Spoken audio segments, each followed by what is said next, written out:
କାଲି କେବେ ଆସିନଥାଏ, କିନ୍ତୁ ଏ ମଣିଷ ପ୍ରାୟତଃ କାଲି ଉପରେ ହିଁ ଟାଳି ଚାଲିଥାଏ। ଆପଣ ଏହି ଭରସାରେ ହିଁ ଟାଳିଥାନ୍ତି ଯେ କାଲିର ସୂର୍ଯ୍ୟ ନିଶ୍ଚିତ ହୋଇବ, କିନ୍ତୁ ଆପଣ କେବେ ଏହା ବିଚାର କରିଛନ୍ତି କି କାଲି କେବେ ଆସିନଥାଏ? ଯେବେ ବି ଆସିଥାଏ ସେବେ ତାହା ବର୍ତ୍ତମାନ ହୋଇ ହିଁ ଆସେ।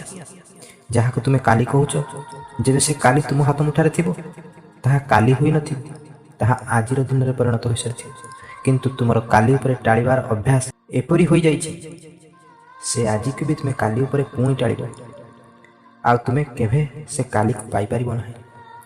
ଆଉ ଏହିପରି ତୁମେ ଚିନ୍ତା କର, କାଲି ଜୀବନକୁ ଜିଇ ନେବି, ଆଉ ଏପରି କାଲି ତ କେବେ ଆସିନାହିଁ, କିନ୍ତୁ ତୁମର ମୃତ୍ୟୁ ତୁମ ଦରବାଜା ନିଶ୍ଚିତ ଖଟଖଟାଇ ଦିଏ।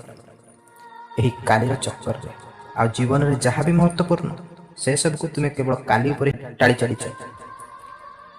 ଆଉ ଯେବେ ମୃତ୍ୟୁ ନିକଟରେ, ତ ମନକୁ ଏ ଚିନ୍ତା ଘେରି ନିଏ ଯେ ଏ କ'ଣ କଲି ମୁଁ, ଏ କ'ଣ ହୋଇଗଲା ମୋ ସହିତ। ଜୀବନରେ ଯାହା ନିଜ ପାଇଁ କରିପାରିଥାନ୍ତି ତାହା ତ ମୁଁ କରିନାହିଁ। ଯାହା ମୋ ମୃତ୍ୟୁ ପରେ ମୋ ସହ ସାଥିରେ ଯାଇଥାନ୍ତା, ସେସବୁକୁ ତ ମୁଁ କେବଳ କାଲି ଉପରେ ହିଁ ଟାଳି ଚାଲିଲି। ଆଉ ଏବେ ମୃତ୍ୟୁ ମୋ ସମ୍ମୁଖରେ, ଆଉ ଯାହା ସବୁ କଲି ତାହାର 2 କୋଡ଼ି ବି ମୂଲ୍ୟ ରହିଲା ନାହିଁ। ଏ ସଂସାର, ଏ ଘର, ଏ ଦୋକାନ, ଏ ପଦ, ଏ ପ୍ରତିଷ୍ଠା ମୋର କେଉଁ କାମରେ ଆସିଲା? ଆଉ ମୋର ସାରା ଜୀବନ ତ ଏସବୁକୁ ପାଇବାରେ ହିଁ ବିତିଗଲା ନା। ଆଉ ଏବେ ଏସବୁକୁ ଛାଡ଼ିବାକୁ ବି ପଡ଼ୁଛି, ତ ପାଇଲି କ'ଣ? ଯେଉଁ ଖାଲି ହାତ ହୋଇ ଆସିଥିଲି, ସେଇ ଖାଲି ହାତ ହିଁ ଯାଉଛି।